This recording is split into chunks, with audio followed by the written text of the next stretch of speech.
여러분은 여러분의 기억 속에 이렇게 오랫동안 이 매력적인 사람으로 기억나시는 분이 있으십니까? 여러분 그런 사람들 한번 이렇게 떠올려 볼 때 어떤 특징이 좀 있으신 것 같으신가요? 크리에이터이자 작가인 히렌 최는 여러 분야의 그 전문가들에게 기억에 남는 사람들에게는 어떤 특징이 있는지를 물어봤습니다. 그리고 그들의 답변을 다 들은 다음에 하나의 공통점을 발견했습니다. 그래서 자신의 책에 이렇게 말합니다. 그것은 상대가 지닌 매력도 중요하지만 가장 큰 영향을 미치는 요소는 따로 있었다고 합니다. 그것이 무엇이었냐면 그것은 상대가 나를 대하는 태도였다는 것이죠. 그러니까 상대방이 나를 어떤 눈빛으로 바라보고 나에게 어떤 말투로 말을 하고 그리고 어떤 행동으로 나를 대하는지 그 태도가 훨씬 더 중요했다고 하는 것입니다. 여러분 교회에 오시면 여러분은 다른 사람들의 그 눈빛과 그리고 다른 사람들의 그 말투와 태도에서 어떤 느낌을 받으십니까? 그렇다면 여러분은 또 다른 사람들에게 어떻게 비춰질 것 같으십니까? 그리고 다른 사람들이 여러분을 어떤 사람으로 기억하고 있을 것 같으십니까? 바라기는 우리 성도님들은 서로가 서로에게 매력적이고 호감이 가고 생각만 해도 이렇게 흐뭇해지고 기분이 좋아지는 성도로 오랫동안 기억에 남는 그런 분들이 다 되시기를 주님의 이름으로 축원합니다. 오늘 본문에는 이 고린도 교회 성도들이 서로가 서로를 어떻게 대하였는지에 대한 내용이 나와 있습니다. 로마가 다스리던 시대에는 그 시대에 살던 사람들에게 있어서 그 식사를 보면 이 아침 식사는 대개 빵 한 조각과 물 정도였다고 합니다. 그래서 어저께 먹다 혹시 더 남은 음식이 있으면 그것을 먹기도 했다고 합니다. 점심도 초라하기는 마찬가지였다고 합니다. 그래서 그들에게 있어서 식사 중에 가장 중요한 식사는 저녁 식사였다고 합니다. 부유한 사람들은 이 저녁 식사를 중요한 사회 활동으로 생각해서 그냥 단지 밥을 먹는 정도가 아니라 만찬으로 발전시켰다는 것이죠. 그래서 자료를 보면 당시에 이 저녁 식사에 초대하기 위해서 초대장을 만들어서 사람들을 초대하기도 했었고 또 함께 식사하는 사람들을 보면서 이 주인이 초대한 사람이 어느 정도의 사회적인 영향력을 가지고 있는지 얼마나 유력한 사람들을 보여주기 위해서 사회적으로 좀 명망 있는 사람들을 초대하는 그런 문화들이 있었다고 합니다. 그렇게 그들을 초대하고 나면 그들에게 인류 요리가 차려진 식탁 주변으로 그들이 이제 모여서 같이 식사를 합니다. 그런데 주인과 가까이 있으면 있을수록 더 좋은 음식이 제공되었고요. 더 특별한 것들을 가져다 주었다고 합니다. 그런가 하면 조금 덜 중요한 사람들은 그 자리에 끼지 못하고 다른 식탁에서 식사를 하게 되었습니다. 그리고 그들에게 제공되는 음식 수준도 더 떨어지게 되었던 것이죠. 그런데 초대교회에 문제가 있었던 것이 무엇이냐면 그런 문화가 그대로 교회에 들어왔다고 하는 것입니다. 초대교회 이 초기에는 지금처럼 이런 교회 건물이 따로 있지 않았습니다. 그래서 성도들이 모이려면 좀 부유한 사람, 좀 집이 큰 집을 가지고 있는 그 집에 함께 모여서 예배를 드릴 수밖에 없었습니다. 그렇게 함께 모여서 예배를 드리고 나면 함께 이제 식탁의 교제를 나눴던 것이죠. 초대교회 공동체가 가정집에 모여 같이 식사를 했던 그것을 오늘 본문 앞에 나오는 20절 말씀에서는 주의 만찬이라고 말합니다. 20절 말씀을 제가 한번 읽어드리도록 하겠습니다. 그런즉 너희가 함께 모여서 주의 만찬을 먹을 수 없으니. 그래서 오늘 본문은 이 바로 고린도 교회 가정집에 있었던 주의 만찬에 관한 내용입니다. 당시에 성도들이 좀 부유하다고는 해도 그 식탁을 놓고 주변에 모여서 식사하는 그 자리에는 보통 한 9명 정도 안팎으로 앉을 수 있었다고 합니다. 그러면 그 나머지 사람들은 어떻게 해야 되냐면 마당 안뜰이라는 곳에 옮겨져서 거기서 식사를 해야 됐던 것이죠. 자리가 있으면 앉았고 자리가 없는 사람은 서서 먹어야 했습니다. 그 인원이 대략 한 30명에서 40명 정도 되었습니다. 그런데 이제 주인의 초대를 받고 이 안에 이제 좋은 자리에 있었던 사람들에게는 가장 좋은 식사가 제공되었던 것이죠. 그리고 그 다음 음식이 주어졌고, 그 다음에 어떤 사람들도 있었냐면 해방 그 노예들도 같이 함께 참여할 수 있었습니다. 그러면 그들은 어디에 있었냐면 그 집에서 가장 바깥쪽에 있는 곳에 거기서 있어야 했던 것이죠. 그런데 이게 당시 문화에서는 너무나 당연한 것으로 받아들여졌습니다. 여기에 관련된 문헌을 보면 이런 내용이 나와 있습니다. 최고의 음식들은 주인과 선택된 몇 사람 앞에 마련되었고 싸구려 음식들은 나머지 사람들에게 주어졌다. 포도주까지도 세 종류로 구분되어 각기 다른 그릇에 나누어 있었다. 물론 손님들에게 선택의 기회를 주기 위한 것은 아니었다. 그것은 오히려 주는 대로 받아먹게 하기 위한 것이었다. 첫째 종류는 주인과 가까운 사람들을 위한 것이었다. 둘째는 덜 가까운 사람들을 위한 것이었고 그의 친구들은 모두 등급이 매겨져 있었다. 나머지는 해방 노예들을 위한 것이었다. 이런 문화 속에서 이 부유한 그 고린도 교회 성도들은 자신들이 교회를 위해서 집을 내놓고 식사를 제공하는 것을 통해 자신들의 관대함을 보여주었다고 생각했습니다. 왜냐하면 모임을 한번 주최하게 되면 많은 식사 비용이 또 들어가야 했기 때문인 것이죠. 그래서 자신들을 스스로 내가 교회를 위한 든든한 후원자라고 자처했던 것입니다. 그럼에도 불구하고 이 식사에 있어서만큼은 철저하게 이런 신분의 차별, 신분의 구별이 계속 유지되어 있었습니다. 조금 전에 읽어드렸던 그 본문 앞에 나오는 20절 말씀을 보시면 그들이 함께 모여서 주의 만찬을 먹었는데 그런데 같이 먹을 수 없었다고 본문에 나와 있습니다. 왜 그러냐면 각자 자기 만찬을 먼저 가져다가 다 먹어버렸기 때문입니다. 그러니까 성도들이 다 모여서 함께 시작하고 식사를 했던 게 아니라 먼저 온 사람들이 좋은 음식을 먹었습니다. 그러니까 나중에 오는 사람들은 먹을 게 없었던 것이죠. 정작 늦게까지 일을 하고 가난하고 배고픈 사람들은 그 자리에 왔을 때 아무것도 먹지 못하는 일이 생기기 시작했습니다. 바울은 이 일에 대해서 이것은 하나님의 교회를 업신여기고 멸시하는 일이며 가난한 성도들에게 창피를 주고 부끄럽게 하는 일이라고 말했습니다. 여러분 한번 생각해 보십시오. 세상 속에서 푸대접을 받습니다. 가난하기 때문에 신분이 낮기 때문에 무시를 당하면서 살았습니다. 그런 가난한 자들이 주의 만찬이 있다고 해서 이제 그곳에 찾아왔는데 그 자리에서도 세상과 똑같은 대접을 받게 되었던 것이죠. 그리스도의 사랑을 실천한다고 해서 교회에 나왔는데 정작 그들은 그곳에서 더 비참한 대우를 받았던 것입니다. 바울이 이에 대해서 단호하게 이렇게 말합니다. 고린도전서 11장 22절 말씀을 제가 읽어드리겠습니다. 너희가 먹고 마실 집이 없느냐? 너희가 하나님의 교회를 업신여기고 빈궁한 자들을 부끄럽게 하느냐? 내가 너희에게 무슨 말을 하랴? 너희를 칭찬하랴? 이것으로 칭찬하지 않노라. 부유한 사람들은 자기들만 좋은 음식을 먹으면서도 다른 이들과 나누지 않았습니다. 그리고 나눠야 된다는 생각도 하지 못했습니다. 왜냐하면 이게 당시의 로마의 문화였기 때문인 것이죠. 그래서 모든 사람들이 그냥 당연하게 받아들이면서 살았던 것입니다. 그런데요, 예수 그리스도의 복음을 받아들인 그리스도인들에게 있어서 이거는 복음의 관점에서 보면 도저히 있을 수 없는 일이었던 것이죠. 특정한 몇몇 사람들이 좋은 것을 다 독차지해버리고 그렇게 하게 되니까 고린도 교회가 무슨 일이 생겼냐면 오히려 이 일 때문에 더 큰 분열이 생기게 되었다는 것입니다. 그리스도 예수 안에서 하나 되기 위하여 모였는데 정작 그 모임 때문에 오히려 더 갈등과 분열이 일어나게 되었던 것이죠. 바울은 이런 고린도 교회의 갈등을 해결하기 위해서 주의 만찬이 도대체 무엇인지에 대해서 그리고 우리가 하나됨을 이루려면 어떻게 해야 되는지에 대해서 고린도 교회 성도들에게 이렇게 말했습니다. 오늘 본문 23절 말씀인데요.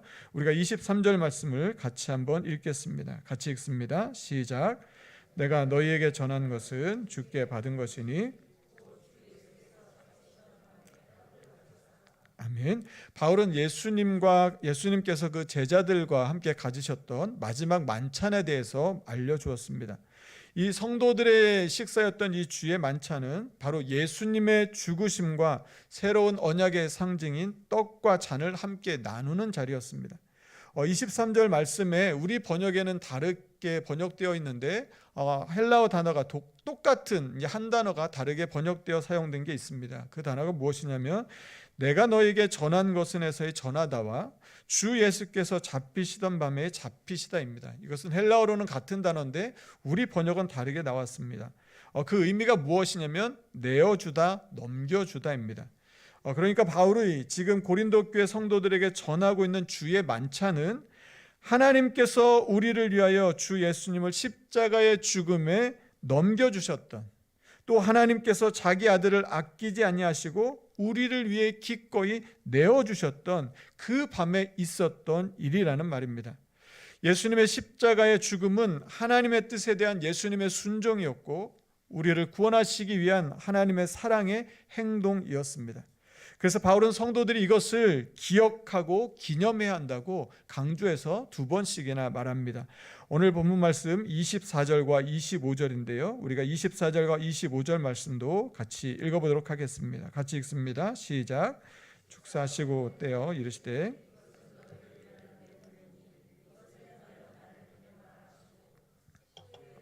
그와 같이 잔을 가지시고 이르시되 이 잔은 내 피로 세운 새 언약이니 이것을 행하여 마실 때마다 나를 기념하라 하셨으니. 그러니까 주의 만찬을 통해서 교회는 예수님의 죽으심을 기억하고 기념해야 하는 것이죠. 우리 주님의 죽으심을 기억하는 것은 이 애굽에서 있었던 이 유월절과 연관해서 우리가 생각해 볼 수가 있습니다.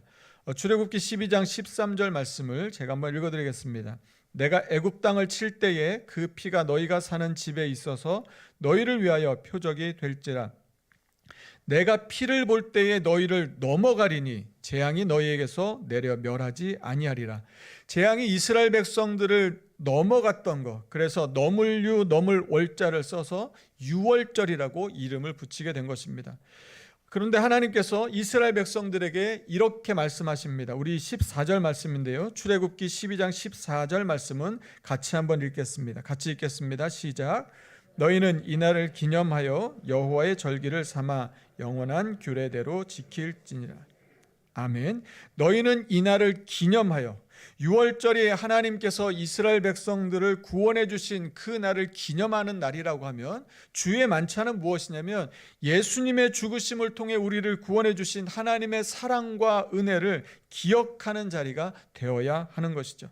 그래서 함께 떡을 먹고 잔을 마실 때마다 다시 한번 우리의 삶의 목적을 다짐하고 예수님의 죽으심을 전하며 살기로 결단하는 자리가 바로 주의 만찬의 자리여야 한다는 것입니다.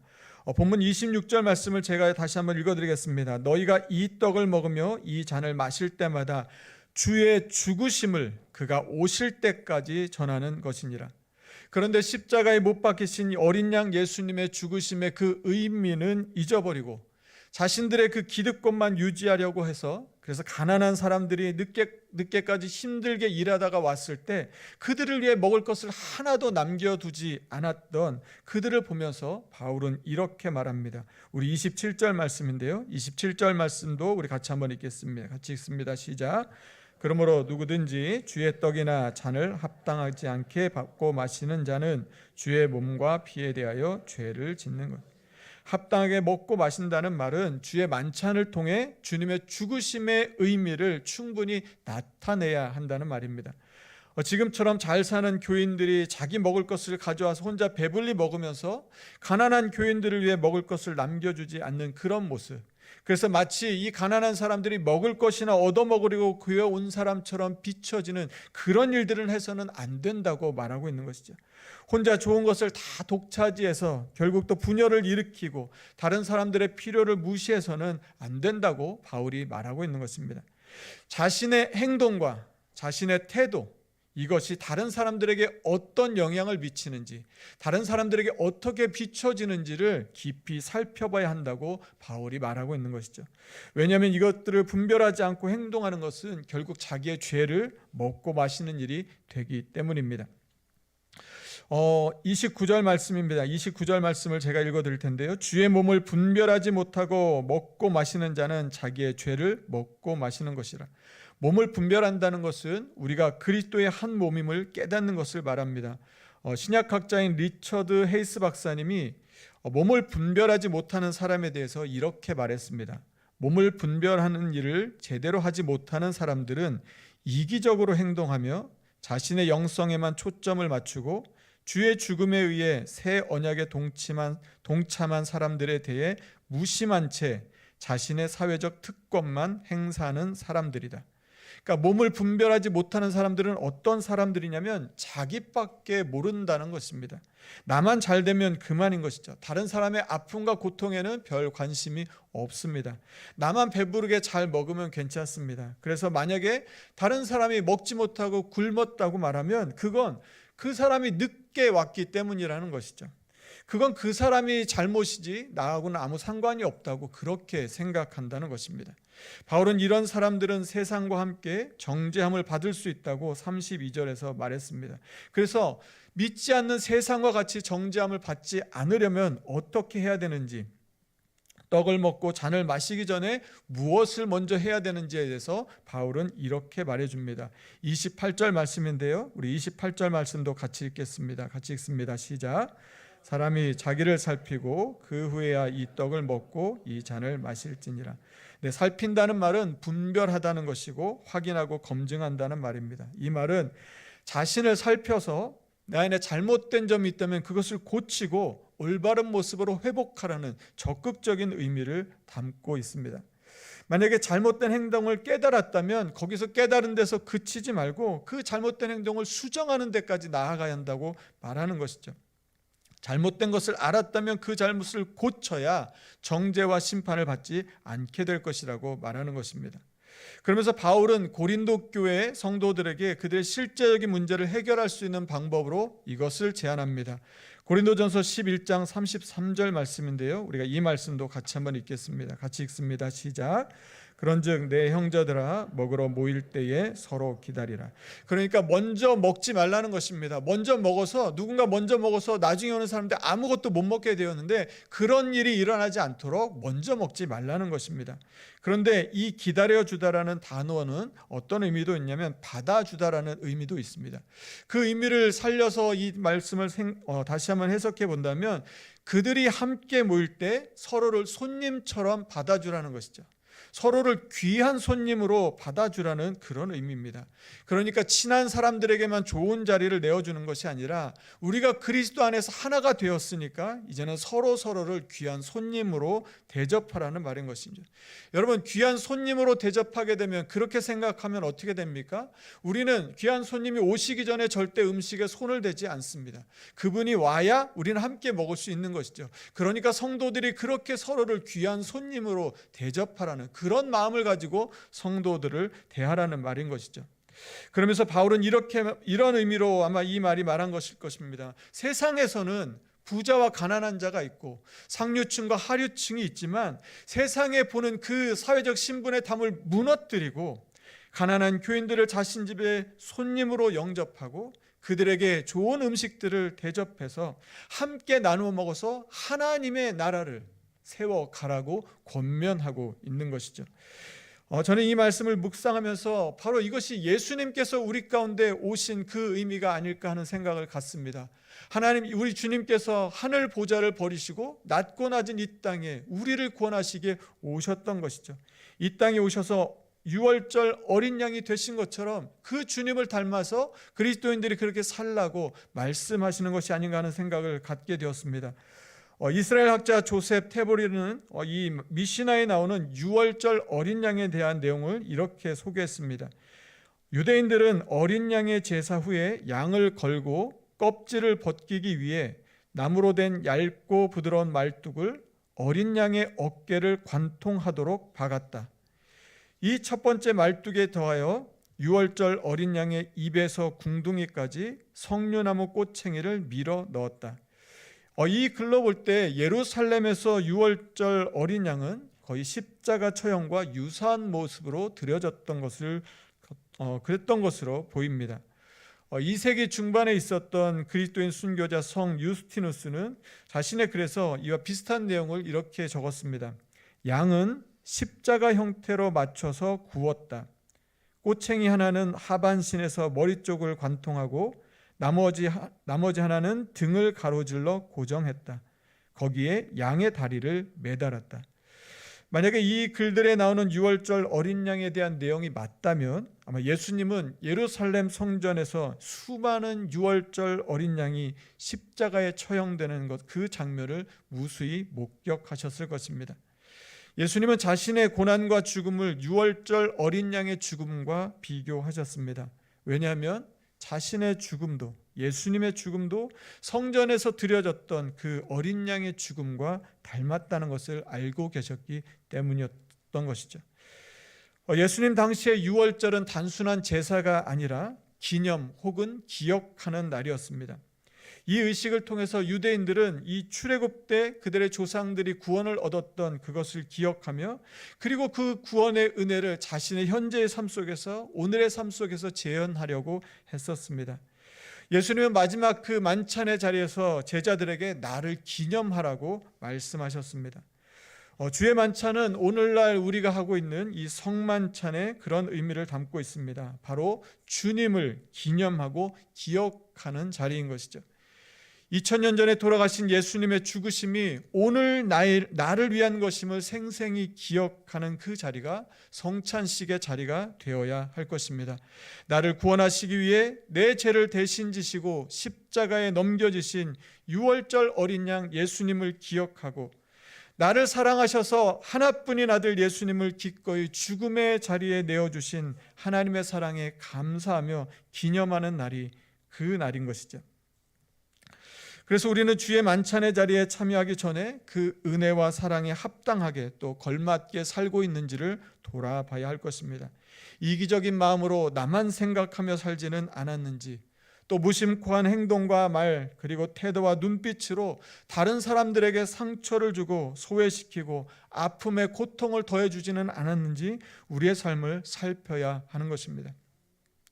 고린도 교회 성도들은 주의 만찬의 자리에 함께 모이기는 했지만 서로를 살피지 않았기 때문에 그들은 진정한 의미에서 함께 모이지 못했고, 오히려 이 일로 인하여 더 큰 분열을 가져오게 되었습니다.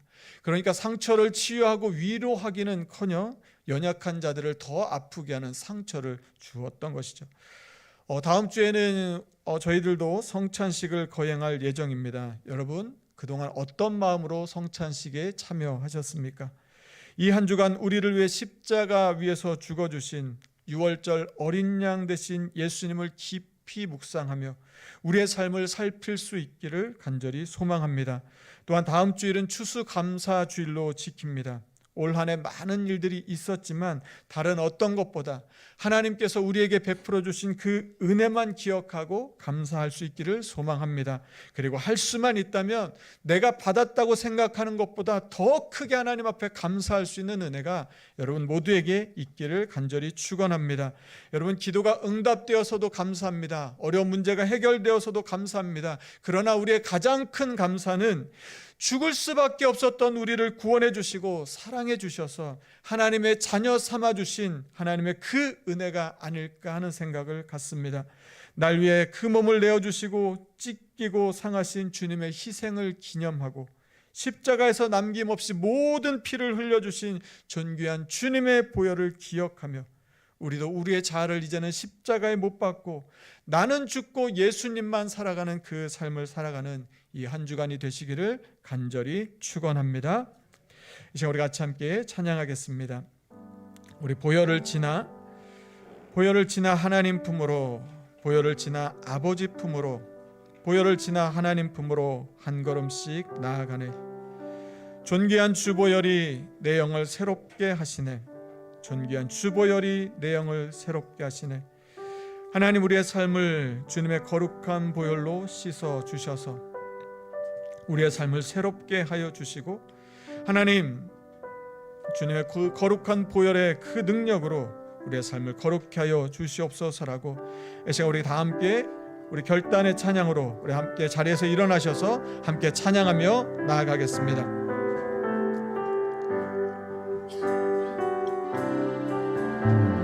보혈을 지나 하나님 품으로, 보혈을 지나 아버지 품으로, 보혈을 지나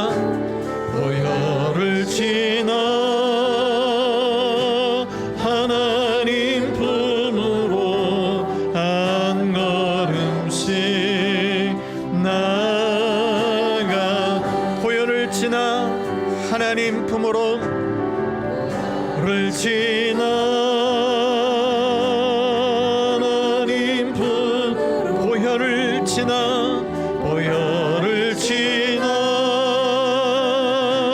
아버지 품으로 보혈을 지나 하나님 품으로 한 걸음씩 나가는 우리 다시 한번 고백합니다. 하나님 보혈을 지나 하나님 품으로 나아갑니다.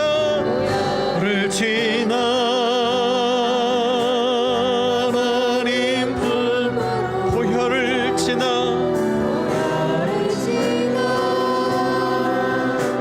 아버지 품으로 보혈을 지나 하나님 품으로 한 걸음씩 존귀한 주 보혈이 존귀한 주 보혈이 내 영을 새롭게 하시네. 존귀한 주 보혈이 내 영을 존귀한 주 보혈이 존귀한 주 보혈이 내 영을 새롭게 하시네. 존귀한 주 보혈이 내 영을 새 보혈을 지나 하나님 품으로 보혈을 지나 하나님 품으로 보혈을 지나 하나님께 나아갑니다. 보혈을 지나 하나님 품으로 우리 전심으로 고백합니다. 존귀한 주 보혈이 존귀한 주 보혈이 내 영을 새롭게 하시네. 존귀한 주 보혈이 내 영 우리 마지막으로 한 번 더 고백합니다. 존귀한 주 보혈이 존귀한 주 보혈이 내 영을 새롭게 하시네.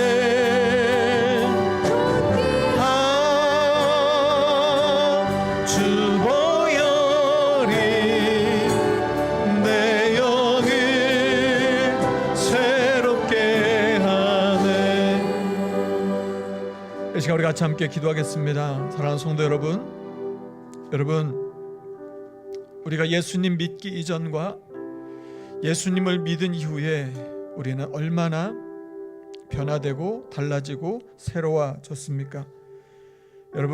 여러분이 예수님 믿기 이전에 가졌던 여러분의 그 눈빛, 여러분의 그 말투, 여러분의 그 행동, 여러분의 그 태도는 십자가에 이미 못 박으셨습니까? 이제는 주님의 거룩한 보혈로 깨끗하고 새롭게 되어 예수님을 닮은 그 삶을 살아갈 수 있는 저 여러분 되기를 간절히 소망합니다. 여러분, 우리는 다른 사람을 바라보면서 예수 믿는 사람이 왜 저래 말하기는 쉽습니다. 그런데요, 다른 사람들은 우리를 어떻게 보고 있을까요? 혹시 나 때문에 상처를 받는 사람들은 없었을까요? 내가 무심코 지나가는 그 나의 모습 때문에 누군가는 교회에서 무슨 교회가 이렇게 사랑이 없어라고 느끼지는 않았을까요? 이 시간 우리 같이 한번 기도할 때, 하나님, 이제는 내 눈이 부드러워지게 하여 주시고, 내 말투가 친절해지게 하여 주시고, 내 행동이 따뜻해지게 하여 주시고, 내 태도가 겸손해지게 하여 주셔서 다른 사람들이 나를 볼 때 예수님을 보는 것처럼, 내가 지나가면 예수님의 향기가 나타나는 하나님, 그런 사람이 되게 하여 주시옵소서라고. 하나님, 나는 죽고 내 안에 예수님이 사시는 그 삶을 살게 하여 주시옵소서라고. 내 의지로, 내 결단으로 안 되는데 하나님, 주님의 거룩한 보혈로 나를 새롭게 하여 주셔서 하나님, 이 한 주간 주님의 죽으심을 묵상하고 주님의 그 사랑을 기념하고 기억하며, 하나님, 다음 주에 주님의 성만찬에 우리가 임할 때에 하나님, 그때는 하나님의 놀라운 은혜와 감격으로 임할 수 있도록 하나님, 나를 새롭게 하여 주시고 하나님, 나를 거룩하게 하여 주시고 주님을 닮은 사람으로 나를 만져 주시옵소서라고. 하나님, 혹시 나 때문에 하나님이 깨어지진 않은지 돌아보며 하나님, 나를 겸손히 낮추어 하나님, 주님의 마음을 닮아가는 그런 삶을 살 수 있도록, 내가 속해 있는 모든 것, 내가 속한 우리의 가정 가운데, 나의 직장 가운데, 나의 삶의 모든 자리 가운데 주님, 내가 그렇게 살게 하여 주시옵소서라고 이 시간 우리 간절한 마음으로 합심하여 같이 함께 기도하겠습니다. 하나님, 감사합니다. 하나님, 이 시간 또 주님 앞에 간절한 마음으로 기도합니다. 하나님, 우리의 삶을 주님 새롭게 하여 주시옵소서. 주님의 죽으심을 닮아가는 우리의 삶이 되게 하여 주시옵소서.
사랑의 많으신 하나님, 하나님 은혜를 감사를 드립니다.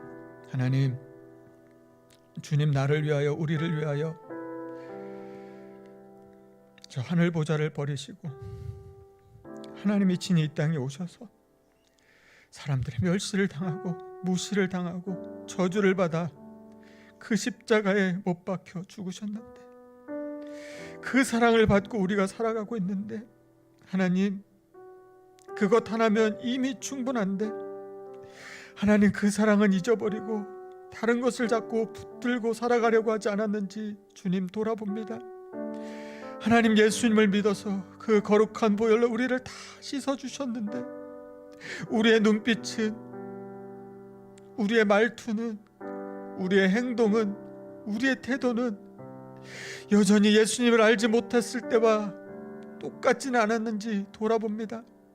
다른 사람들을 향해 손가락질을 할 수 있었지만 우리의 모습은 돌아보지 못했는지 하나님 다시 한번 생각해 봅니다. 혹시 나 때문에 누군가 마음의 상처를 입지 않았는지, 나 때문에 교회에 대한 실망을 갖지는 않았는지 하나님, 우리의 삶을 돌아보게 하여 주셔서 하나님, 이 한 주간 주님의 거룩한 보혈로 우리를 깨끗하고 정결하게 하여 주시옵소서. 하나님, 그래서 우리의 눈빛이 달라지게 하여 주시고, 우리의 말투가 새로워지게 하여 주시고, 우리의 행동과 태도가 예수님을 닮은 하나님, 그런 사람 되게 하여 주시옵소서. 이 한 주간 주님의 죽으심, 주님의 사랑을 기념하고 기억하며 살겠습니다. 하나님, 다음 주에 우리가 성찬식에 우리가 참여할 때는 그 사랑과 그 은혜로 감격하며 나를 사랑하시는 주님의 은혜로 인하여 주님께 온전한 찬양과 하나님 온전한 예배를 드릴 수 있는 우리의 삶이 다 되게 하여 주시옵소서. 이 한 주간도 주님 동행하여 주셔서 하나님의 사랑과 그 은혜로 승리한 우리 삶이 되게 하여 주시고, 우리의 삶을 통하여 하나님의 이름이 높임받고 영광 받으시는 그런 귀하고 복된 삶을 살아가는 우리 모두의 삶이 되게 하여 주시옵소서. 감사드리며 예수님 이름으로 기도드립니다. 아멘. 이제는 우리 주 예수 그리스도의 은혜와 하나님의 사랑과 성령의 교통하심이